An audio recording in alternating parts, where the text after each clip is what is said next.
កុកពេលសៅម៉ងជាប្រកដីឬស័យអាងបន្លាការពារខ្លួន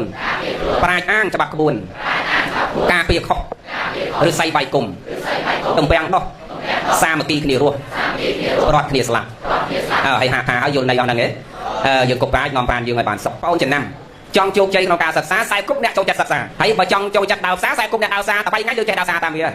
ហើយបើចូលចិត្តថាចង់ខ្សែគប់អ្នកផឹកតែ3ថ្ងៃផឹកតាមវាបងចំណាំមើលហ្នឹងចង់ជោគជ័យក្នុងការសិក្សាដើរជាមួយអ្នកណាចូលចិត្តរៀនអ្នកណាចូលចិត្តបិទអ្នកណាចូលចិត្តសភៅហើយបើចង់ឡើងជាអង្គញាចង់ឡើងជាអ្នកមានបងដើរតែជាមួយអ្នកណាដែលវាប្រកែរស៊ីទៅមិនប្រមាណទេណាលួចចំណេះពីគេណាលួចចំណេះពីគេមិនលួចទ្រព្យគេទេលួចចំណេះពីគេបងមើលសភៅលោកគ្រូទុកឲ្យហ្នឹងដឹងថាចង់រស៊ីធំឡើងចង់រស៊ីចង់មានកំណត់អភិវឌ្ឍខ្លួនឯងអ្វីវាផ្ដើមចេញពីតូចទៅធំពីទាបទៅខ្ពស់ចំណេះដឹងក៏ដោយការរស៊ីក៏ដោយកុំវត្តឡើងយើងចង់មានតែហ្មងចាប់វត្តឡើងយើងចង់ចេះដូចគេតែហ្មងអត់ទេសិតតែព្យាយាមពីតូចទៅធំដូចគ្នាព្រោះអ្វីវាដកចេញពីក្រោមឡើងលើបងអូនអាឡូបងអូនស្គាល់ដើមស្វាយទេ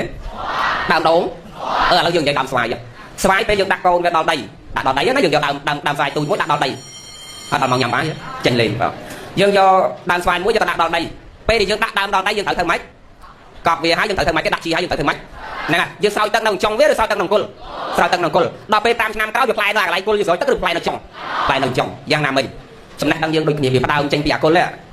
តើសម្បត្តិដូចគ្នាវាផ្ដើមចេញពីអាក្រោមបាតគ្រឹះដូចជាសាលាលោកគ្រូបាន6ជាន់មិញអញ្ចឹងណាយើងឡើងពីក្រោមមកមិនឡើងពីលើចុះក្រោមទេឡើងពីក្រោមឡើងលើណាហ្នឹងហើយប៉ុន្តែឡើងលើហ្នឹងបើយើងឡើងតាមលំដាប់វាអត់សូវហត់ទេប៉ុន្តែបើបងប្អូនឡើងម្ដង3កម្មឡើងអត់បានប្រហែលទេធ្លាក់អណ្ដាតហើយបើជ្រុលតែចំពុកជើងមកអស់លីថ្មីពីមុខហ្នឹងអស់ហើយបើអ្នកគេឡើងម្ដងមកកម្មបើថាជ្រុលចំពុកជើងអស់តែមួយអីទេចង់និយាយថាការសិក្សាដូចគ្នាបើយើងប្រឹងបខំយកមកពេលដល់ចេះដូចគេតែមកធុញ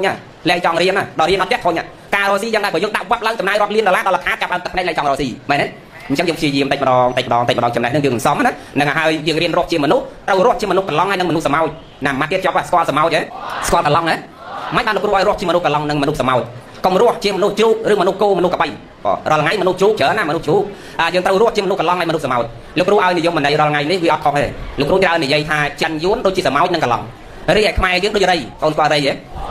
ហើយក្នុងមេរៀនយើងមានរឿងប្រឡំលោករៃឲ្យសមោចណាយើងធ្លាប់អានសភៅប្រឡំលោកយើងដឹងខែវស្សាឡើងធ្លាក់ភ្លៀងរៃនេះមិនដឹងតើរកអីបើខែប្រាំងនេះឯងតែរំមិនច្រៀងហើយសមោចនោះខែប្រាំងគេខំប្រឹងវឹកខំប្រឹងស្ពាយយកមកដាក់ក្នុងជំរករបស់គេហើយគេប្រាប់ថាបងរៃអើយខំប្រឹងឡើងណាចិត្តដល់រសានរដូវមិនចាំគៀករដូវភ្លៀងខ្ញុំជូនដល់បន្តិចទេបានដល់ពេលដល់រដូវភ្លៀងធ្លាក់មកដល់វារកអត់បានតែសុំសមោចមកចាំចាល់វិញគេឌៀមតាមគេថាឲ្យវិញហ្នឹងច្រៀងទៀតទៅបងច្រៀងទៀតទៅហ្នឹងហើយខ្មែរយើងបងមើលធ្វើការប្រាក់ខែ200អត់ដល់ខែទេនិយាយអាចពាក់ចិនពពតទាំងអស់ហើយបើប្រាក់ខែមកអត់ដល់គ្រាន់តែបែងចែកប្រាប់ចិនណាហ្នឹងអាចពាក់ហើយអត់អីទេខ្ញុំសុំពាក់សិនចាំខែក្រោយខ្ញុំបើទៀតហើយបើមិនចាំខ្ញុំផឹករហូតដល់ត្រូវ9ខ្ញុំសងតការដណ្ដើមហ្មងទៅហ្នឹងហើយតិចទៀតខ្ញុំត្រូវឡានណាព្រោះឃើញអាស្គមមុនស្រាប់វានេះគេឲ្យឡានប្រហែលគ្រឿងខ្ញុំមើលតាមទូទៅតិចទៀតត្រូវឡានខ្ញុំលុកឡានហ្នឹងឲ្យតែមូលហ្មងវាអត់បានឡានយកមកជិះបានឡានកាន់អីណាផឹកឲ្យដល់វិញដើមមកផ្លូវណែមិនបានឡានកាន់វាមិនបានឡានជិះទេស្រាប់តើណាហើយចឹង